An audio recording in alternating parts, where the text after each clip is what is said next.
우리가 예수님을 믿는다고 할 때에 그 믿음이라고 하는 것은 과거 역사 속에서 잠시 살아 계셨던 그 예수님을 믿는 것이 아닙니다. 또 그 역사 속에서 십자가에 죽으셨던 그 예수님, 그리고 부활하셨던 그 예수님을 믿는 것도 아닙니다. 물론 우리의 신앙 고백 중에는 예수님이 살아 계셨고 예수님이 십자가에 죽으셨고 부활하셨다는 이 사실이 우리의 믿음의 중요한 신앙의 고백이 됩니다. 그러나 참으로 중요한 것은 그렇게 과거의 역사 속에서만 존재하셨던 예수님을 믿는 것이 아니고 바로 지금, 바로 그분이 살아 계셔서 지금 이 순간에도 우리 안에 임재하고 계신다는 이 사실을 믿는 것이 오늘 우리의 믿음입니다. 그래서 여러분, 예수님께서 요한복음 17장 3절에서 이렇게 말씀하신 적이 있습니다. 영생은 곧 유일하신 참 하나님과 그가 보내신 예수 그리스도를 아는 것이라고 그렇게 말씀했습니다. 여기 여러분, 안다라고 하는 이 말은 지적인 부분을 이야기하는 게 아닙니다. 여기에 안다고 하는 본래 이 단어의 뜻은 아주 신비로운 단어입니다. 그게 뭐냐면은 마치 이 부부 관계 속에서의 결혼 생활 속에서의 부부만이 알 수 있는 그 경험적인 지식, 체험적인 지식, 그것을 말할 때에 안다. 그렇게 표현하는 것입니다. 바로 오늘 우리가 예수 그리스도를 믿는다는 것이 바로 이런 의미입니다. 주님을 만나는 체험, 주님을 만나는 경험. 이 땅에서 지금도 이 순간에도 이 예배 중에도 성령으로 우리 가운데 우리의 심령에 우리 성도들의 각인의 심령 가운데 지금도 거룩한 영으로 예수의 영으로 임재 오신 그분이 지금 내 안에 있다는 사실을 알고 지금 그분과 이 예배를 통해서 교통하고 교제하고 그분의 임재를 우리의 몸과 마음과 영혼이 느끼고 경험하는 게 이게 바로 여러분 우리가 원하는 믿음이에요. 바로 이게 진짜 믿음이에요.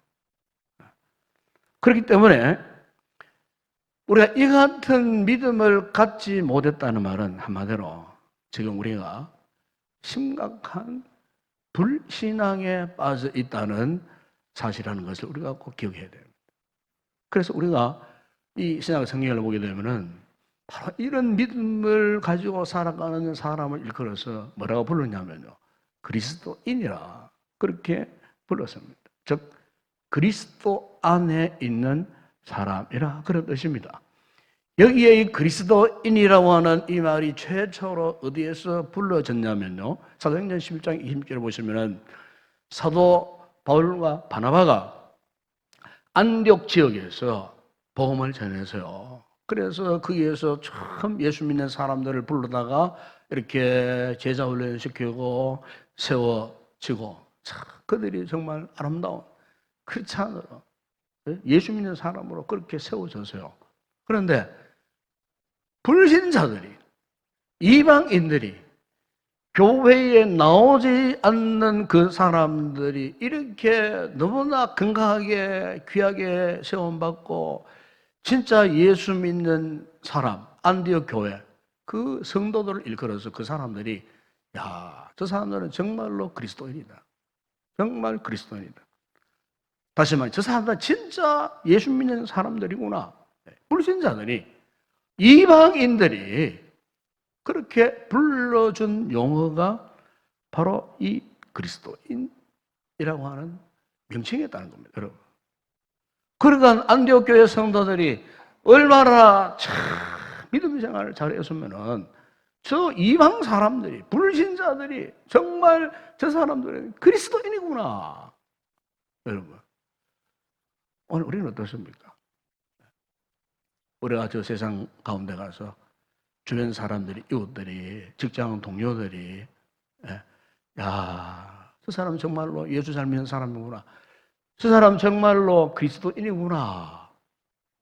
과연 우리가 그렇게 일컬음을 받을 수 있는 그런 수준 있는 믿음 생활을 하고 있는지 사실 우리가 한번 자신을 둘러보는 그런 시간이 되었으면 좋겠습니다.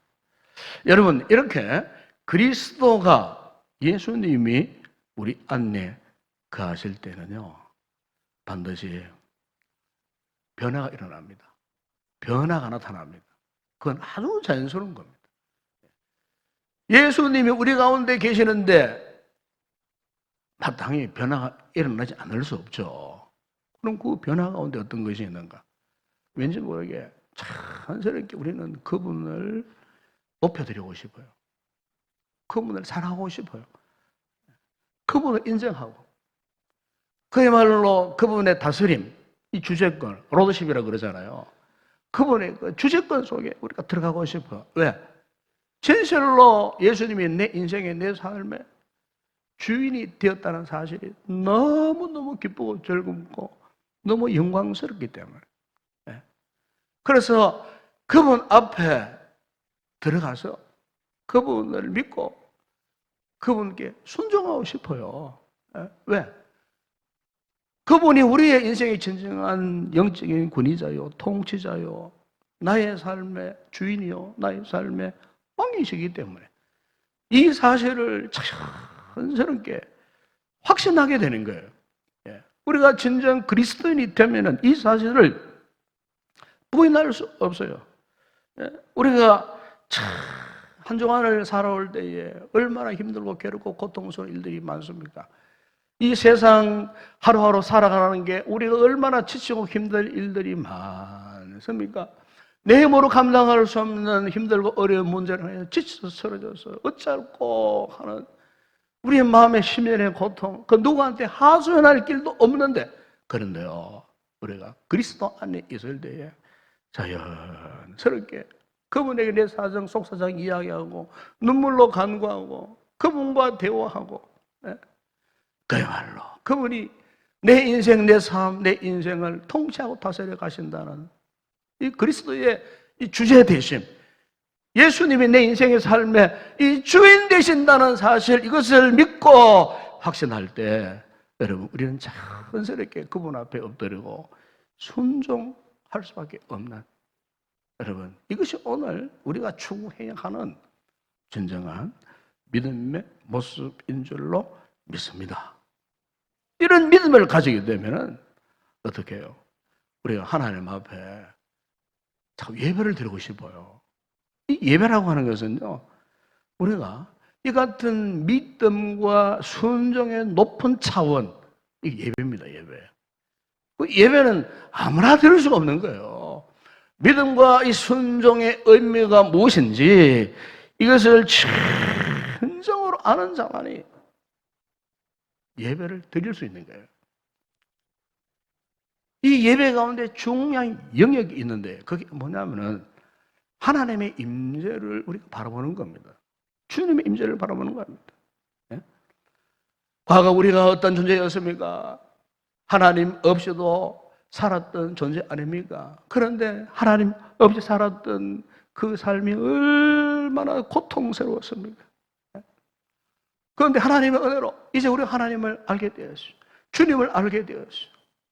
그리스도 안에서 우리가 머물 때에 그 인생의 고통, 아픔, 상처, 어려워 지쳐 있었던 우리의 삶의 그 모든 문제가 그분의 임재 안에서 눈 녹듯 다 녹아지고 사라지고, 그 예배를 통해서 그분의 영광을 우리가 경험을 하게 된다는 것입니다. 세상과 다른 그 무엇이 이 예배를 통해서 우리에게 자연스럽게 나타나고 자연스럽게 이 경험되어지고 예배를 통해서 하나님께서 우리에게 보여주시고 하시는 그런 신령한 신비로운 이런 것들을 예배를 통해서 우리에게 보여주시다라는 거죠. 그래서 오늘 보면 여러분 1절에 바울이 이렇게 우리에게 요청하고 있지 않습니까? 그러므로 형제들아 내가 하나님의 모든 자비하심으로 너희를 구원하노니 너희 몸을 하나님이 기뻐하시는 거룩한 사안 제사로 드리라. 이는 너희가 드릴 영적 예배니라 그랬어요. 특별히 여기 사도 바울이 하나님의 이 자비하심을 표현하면서 이렇게 표현했어요. 내가 하나님의 모든 자비하심을, 내가 하나님의 모든 자비하심. 사실 여기에 이 자비하심, 이 자비라고 하는 말은요, 이게 단수로서만 표현할 수 있는 단어예요. 근데 바울은 뭐라고 표현했습니까? 모든 자비하심. 모든 자비하심. 그러니까 이 문법적 의미가 이거 아닙니까? 이 하나님의 이 자비로우심이 뭐 하나가 아니고 뭐 여러 개 뭐 이렇게 직역하면 그런 뜻이에요. 하나님의 그 수많은 자비 뭐 이런 뜻 아니겠어요? 이것은 그 당시에 유대인들이 표현한 독특한 어법이에요. 유대인들이. 그러니까 어떨 때 이렇게 이 자비를 복수로 표현하느냐. 이 사랑도 마찬가지예요. 사랑도 모든 사랑하심으로 모든 은혜로우심 마찬가지예요. 이 유대인들은요. 그 무엇을 표현할 때 이것은 감당할 수 없는 너무나 광활하고 너무나 충만하고 더 이상 사람의 말로 표현할 수 없는 그 무한한 상태. 그 상태를 표현할 때 이 유대인들은요, 이렇게 이 같은 자비를 표현할 때도 모든 자비로우심, 모든 사랑하심, 모든 은혜로우심, 이렇게 이 표현을 한다는 겁니다. 그러니까 오늘 본문의 사도 바울이 우리에게 지금 무엇을 말씀을 하고 있습니까? 하나님의 이 자비로우심에 대해서 우리가 너무나 크고 너무나 놀라운 거라 그 말입니다, 여러분. 하나님께서 그리스도 안에서 우리 베풀어 주신 그 놀라우신 자비로우심, 그 은혜를 경험한 사람에게는 마땅한 반응이 나오는데 그것이 뭐냐면은 예배라는 것입니다. 예배. 예. 여러분 예배라는 것이 우리가 뭐 하나님께 무엇을 보여주는 게 아니에요. 이 예배라는 것이 하나님 앞에 우리가 무엇을 하는 것도 아니에요. 이 예배라는 것은 그리스도 안에서 나에게 베풀어 주신 하나님의 그 모든 자비하심에 대한 자연스러운 반응이에요. 표현이에요. 말로 형용할 수 없는 하나님의 그 크고 놀라운 은혜, 사랑, 경험하면 자연스럽게 나타나는 반응. 이것이 바로 예배요, 예배. 요즘 현대 사회가, 특히 우리 사회가 아주 지금 강력하게 공격받는, 아마 그것은 제가 볼 때 이 사탄의 공격이 아닌가, 마귀의 공격이 아닌가, 그렇게 생각되어져요. 그게 뭐냐면은 소위 휴머니즘이라는 겁니다. 휴머니즘이라는 거. 인간주의라는 이 용어예요. 어떻게 보면은 굉장히 좋은 단어 같아요. 인간주의, 휴머니즘. 사람이 사람 대접받는 나라. 약한 자들이, 없는 자들이, 소외된 자들이 인간 대접받는 나라. 요즘 정치인들이 잘 사용 용어 이런 거 아닙니까? 사람이 사람 대접받는 나라. 노동자 대접받는 나라. 뭐 이렇게 표현하면서 정치적으로 굉장히 잘 활용하는 단어가 휴머니즘. 이 휴머니즘, 인간주의가 요즘 우리 사회에는 이렇게 변형되어 잘 나타납니다. 그게 뭐냐면 인권이라는 단어로 변형되어 나타나요. 인권. 그래서 인권 앞에 뭐 사회학적으로 정치학적으로 뭐 정말로 막 이런 인권들을 얼마나 많이 사용하는지 몰라요. 그래서 심각한 것은 이 휴머니즘, 이 인권이 오용되고 잘못 나타나가지고 지금요 우리 사회에 타락한 문화, 잘못된 사상, 거짓된 종교 이런 것까지 인권 앞에 다 용인됩니다. 이제 인권 문제 앞에 인권이라는 단어 앞에 인본주의, 휴머니즘이라는 그 앞에 그게 다 이제 용납되어지고 용인되어져요. 그러니까 지금 본래는 휴머니즘에는 이 용어가 굉장히 좋은 거예요.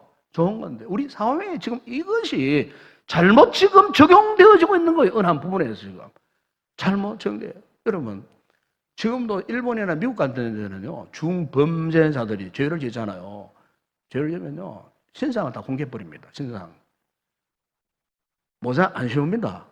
마스크도 안 합니다. 가까운 일본도 그래요.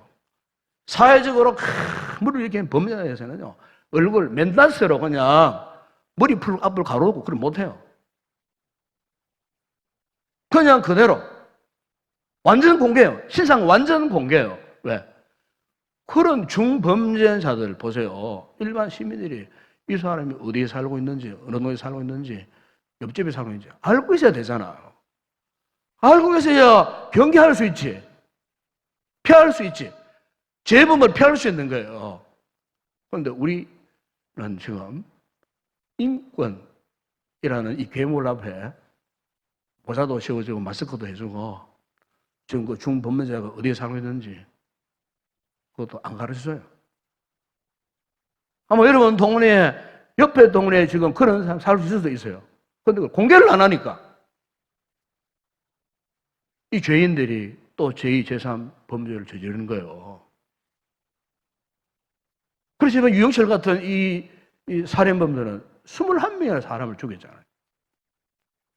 이 조도선이는 그 8살 된 어린 아이를 그 참 비참하게 성폭력하고, 예? 이제 뭐 한 5개월밖에 안 남다 그러더라고요. 바로 그 피해자 집에서 불과 800m 거리에 살고 있어요. 참 여러 가지로 우리 사회가 지금 인권이라는 참 듣기 좋은 그 용어를 가지고 이렇게 지금 잘못된 방향으로 그것을 적용해가는 이 모든 것이 인본주의 사상 때문에요. 잘못된 인본주의 사상, 잘못된 휴머니즘 사상 때문에. 여러분 이것이 오늘 우리 그리스도인들의 신앙생활 속에 또 교회를 향해서도 공격해 들어오고 있어요. 예를 들면은 우리들조차도 이 잘못된 인본주의 사상에 영향을 받고 뭐 그냥 신앙생활 그냥 뭐 착하게 하는 거 아니냐, 뭐 신앙생활 그냥 선하게 아름답게 뭐 하면 되지 않느냐. 여러분 신앙생활은 그게 아니에요. 신앙생활은 우리가 선하게 착하게 물론 이건 열매예요. 열매. 믿음 생활은 목적이 선하게 살고 착하게 사는 게 목적이 아니에요. 우리의 신앙은 하나님 제일주의예요. 아멘? 하나님 제일주의. 즉 신본주의예요. 하나님 우선이에요. 사람 우선이 아니에요. 사람의 인권도 중요하지만은 그 인권보다도 하나님의 영적 권세가 더 중요한 거예요. 이것이 우리 교회의 신앙이고 오늘 이 시대에 우리 그리스도인의 신앙이라는 거예요. 그래서 우리가 예수 그리스도 안에서 살게 되면요 자연스럽게 하나님 제일주의, 신본주의로 우리가 살 수밖에 없어요. 이런 삶을 살아가는 우리에게 자연스럽게 나타나는 것이 있다는 겁니다. 오늘 사도 바울이 그것을 이야기하고 있는 거예요. 그것을 1절에서 뭐라고 말씀합니까? 하나님의 모든 자비하심은 너희를 구원하느니 너희 몸을 하나님이 기뻐하시는 거룩한 산 제물로 드리라. 이는 너희가 드릴 영적 예배니라. 보십시오. 여기에 영적 예배를 드리라. 바울이 그렇게 말합니다. 영적 예배. 우리 몸을 하나님께서 기뻐하시는 거룩한 산 제물로 드리라. 특별히 여기 이 사도 바울이 두 가지 사실을 말씀하고 있는데 먼저 하나가 너희 몸을 산 제물로 드리라. 그래서 산 제물. 원래는 우리 구약시대 보게 되면은 이 죄물은요, 마땅히 짐승을 잡아 죽이는 거 아니겠어요? 피를 흘리고. 그리고 각을 뜨다는 말은 완전히 죽인다는 말입니다. 완전히 죽였어요. 하나님이 거룩한 이 제단 위에 올려놓는 거예요. 네, 완전히 죽은 상태. 그런데 오늘 본문의 사도 바울은 이것을 산제물로 드리라 그래요. 산제물. 왜 사도 바울이 산제물로 그렇게 표현했을까요? 여기에 산제물이라는 것은 완전히 죽지 않고 살아있는 제물의 뜻이 아니에요. 여기에 이 산제물은 완전히 죽고, 그리고 그 죽음 이후에 다시 살아난 새 생명으로 살아가는 삶의 제물을 말하는 겁니다. 완전히 죽어요. 여러분, 우리 성도들이 믿음 생활할 때 우리 옛 사람은 완전히 죽는 거예요. 새 사람으로 거듭났어요. 새로운 생명으로 태어난, 바로 이 상태를 말하는 거예요. 이걸 바울은 산제물이라 그렇게 말씀하는 거예요. 여러분, 우리의 삶에 이렇게 하나님 앞에 옛 사람은 완전히 죽고 새로운 사람으로 거듭나진 우리의 삶, 우리의 삶을 말하는 거예요. 그러니까 오늘 바울이 우리에게 말씀하는 예배라고 하는 것은 오늘 우리가 여기에 모여가지고 드리는 이 같은 공적인 예배만을 말하는 게 아니에요. 지금 바울이 우리에게 강조하고 있는 것은 우리의 옛 사람이 죽고 새 사람으로 거듭나서 진정으로 예수 그리스도의 통치권 안에 지배를 받는 우리의 삶 전체가 사실은 예배가 되어야 한다는 겁니다. 예배가. 이것을 사도 바울은 오늘 본문에서 영적 예배라고 그렇게 표현합니다. 영적 예배. 여러분, 여기에 이 영적 예배, 이 말은 당시 이 사도 바울이 지금 로마 교회 성도들에게 지금 던지는 메시지 아닙니까? 그런데 로마 교회 성도들, 그 로마인들이 든 입장에서는요, 이 영적 예배라는 게 충격적이에요. 왜 그러냐면은 이 로마 사람들은 그 옛날부터 이 플라톤의 철학을 영향을 받았어요. 이 플라톤의 철학 가운데 중요한 사상이 하나 있는데 그게 뭐냐면은 이원론 사상이에요. 이원론 사상. 이원론 사상은 육은 더러운 거고, 육은 흉한 거고, 영은 신성한 거다. 사람의 정신, 영은 정말로 신성한 거고, 육은 타락한 것이고, 육은 악하고, 영은 선하다. 이게 이제 그 당시에 로마인들이 만판에 새기고 있던 이원론 사상이에요. 그런데 오늘 본문의 사도 바울이 이런 이원론 사상을 갖고 있는 이 로마 교회 성도들에게 너희 몸으로 드려지는 영적 예배를 드려라, 이렇게 표현했거든요. 너희 몸으로 드려지는 영적 예배. 악하고 그리고 선하지 못한 더러운 이 몸으로 영적 예배를 드리라. 이 로마인들에게는 충격적인 표현이 아닐 수가 없었다는 거예요. 예. 여러분, 여기서 우리가 이걸 알아야 돼요. 왜 사도 바울이 이렇게 너희 몸으로 예배를 드리라 말씀하셨을까? 여러분, 우리가 흔히 예배를 드리면은, 영적인 예배를 드리면은 영어로 기도하고 영적으로 뭐 하나님과 교제하고 이렇게만 우리가 알고 있는데, 여러분, 사실은요, 이 몸으로 예배 드리는 모습이 정말 중요합니다. 몸으로. 사람이 그렇잖아요. 죄를 짓는 것을 봐도 어떻습니까? 영적인 죄만 짓습니까? 아니잖아요. 몸으로 죄를 지었어요. 여러분, 아담과 하와가 최초로 범죄했을 때에 영적으로 지은 죄입니까, 그게? 몸으로 지은 죄였어요. 선악과를 바라보니까 너무나 탐스러워, 먹먹스러웠어요. 그것도 안 먹어버렸어. 몸으로 죄를 지은 거예요. 몸에 정욕이 일어나가지고 그것도 안 먹고 싶은 거예요. 몸으로 죄를 지은 거예요. 그래서 그 죄가 어떠했습니까? 영적인 형벌만 받았습니까? 아니에요. 육체적인 죽음을 갖고 왔어요. 육체적인 고통을 그때부터 당하게 되었어요. 죄가 그들의 몸에 영향을 미치게 되었다 그 말입니다. 우리가 예수 믿고 구원 받아보세요. 마음뿐만 아니에요. 몸에도 변화가 나타나요. 몸에 변화가 일어난다니까요. 주님이 내 안에, 내가 그리스도 안에 있어 보세요. 우리가 어떤 영적인 영역에만 머무르는 것이 아니에요. 이 같은 신앙이 우리의 삶의 실제가 되어 보세요. 우리 몸에 놀라운 변화가 일어나요. 예? 영혼만 치유되는 것이 아니에요. 우리의 삶에 놀라운 변화가 일어나요. 예.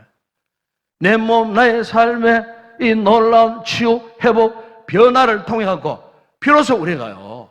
아, 이게 믿음이구나. 이게 신앙생활이구나. 세상 그 어떤 힘으로도 고칠 수 없고 변화시킬 수 없었던 나의 몸, 나의 삶의 모습이 내가 예수 그리스도 안에 온전히 머물고 그분의 임재를 경험하니까 나의 삶에 이가 변화가 일어나는구나. 예수 믿기 전에는 조금만 어려움 당하면은 고난 당하면은 원망 불평했지만은 예수님의 임재를 온전히 경험하고 내가 온전한 믿음 안에 살게 될 때에 그때부터 고난이 와도 시련이 와도 기뻐하고 즐거워하고 감사가 나오고 예?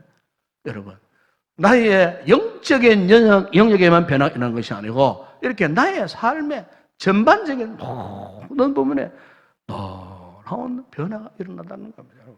그래서 오늘 바울이 우리에게 하고자 하는 말씀 이거예요. 우리가 정말 그리스도의 그 주제권에 들어가서 그분이 내 안에 내가 그분 안에 있는 하나님의 임재를 우리가 온전히 경험하는 진정한 믿음의 삶을 살게 되면 이렇게 변화된 삶을 통하여서 우리가 온전히 주님 앞에 영적인 예배를 드릴 수 있다는 겁니다. 큰 살아있는 예배를 드릴 수가 있다는 겁니다. 오늘 저는 우리 사랑하는 성도들이 이 같은 예배자의 모습으로 변화되는 삶을 누리기를 주의 이름으로 축복합니다. 그렇게 될 때 2절에 보세요.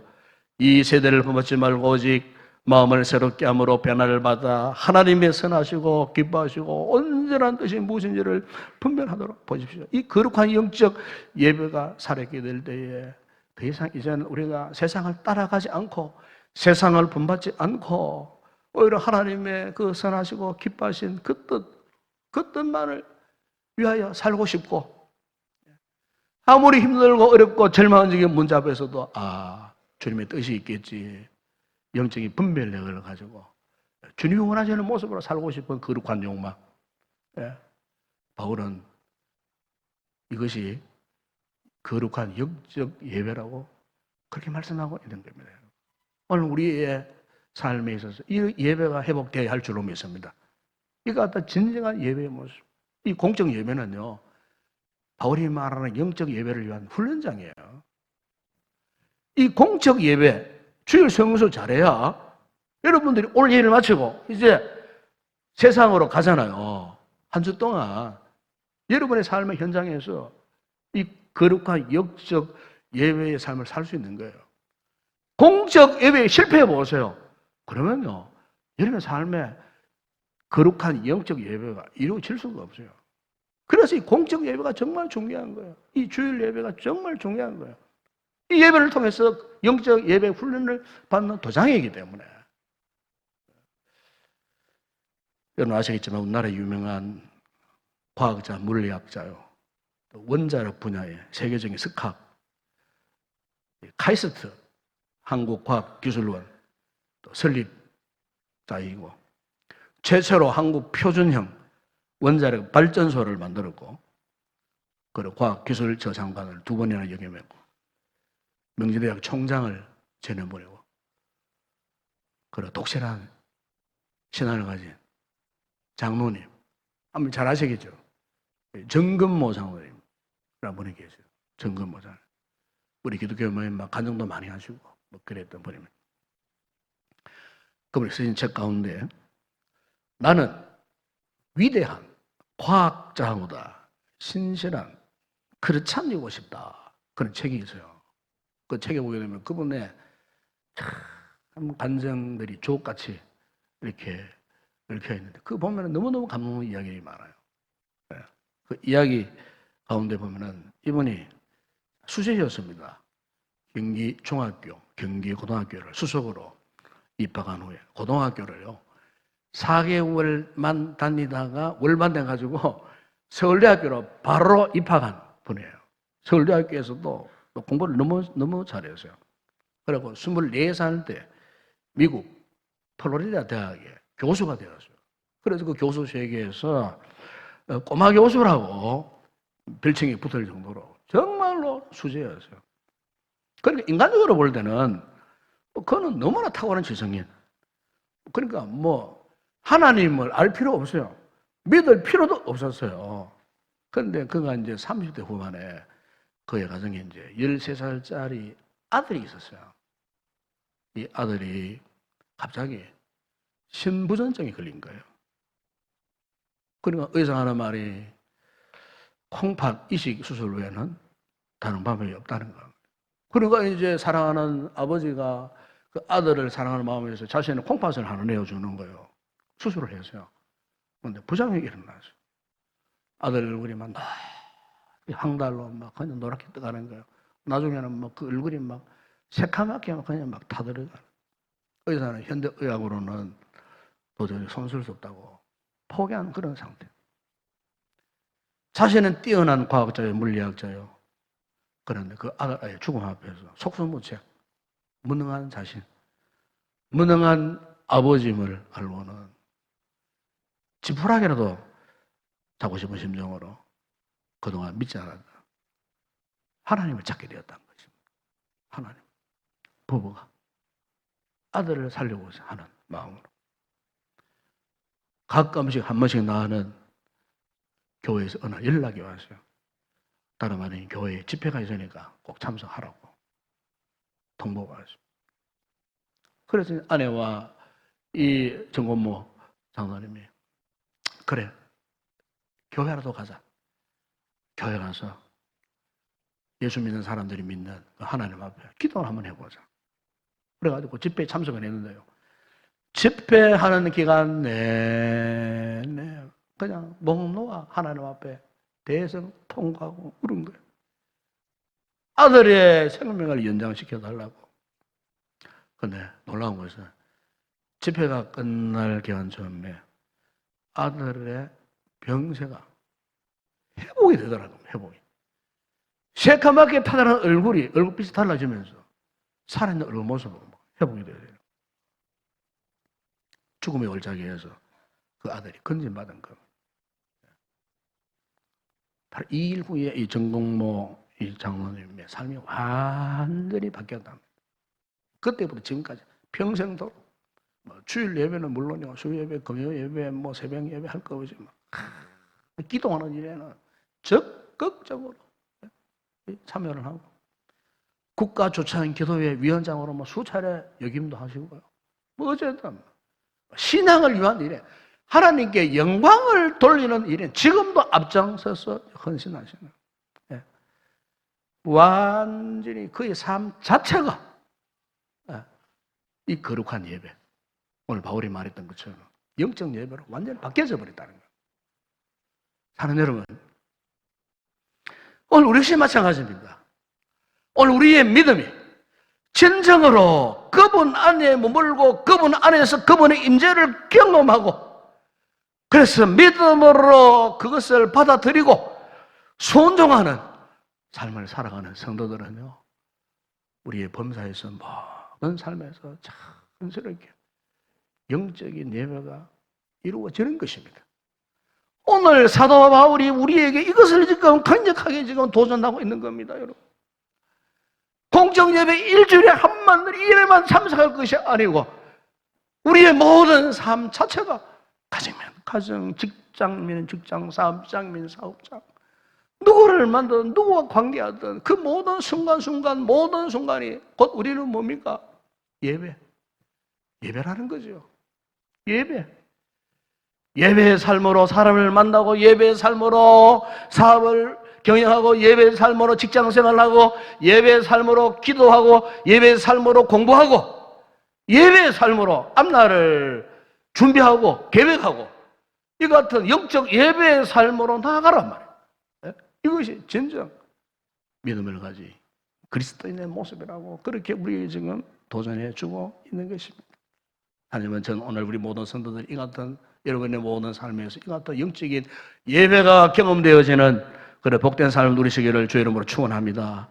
우리 남은 삶이 진정 여러분 살아있는 제물로 하나님 앞에 기꺼이 드리기를 여러분 작정하십시오.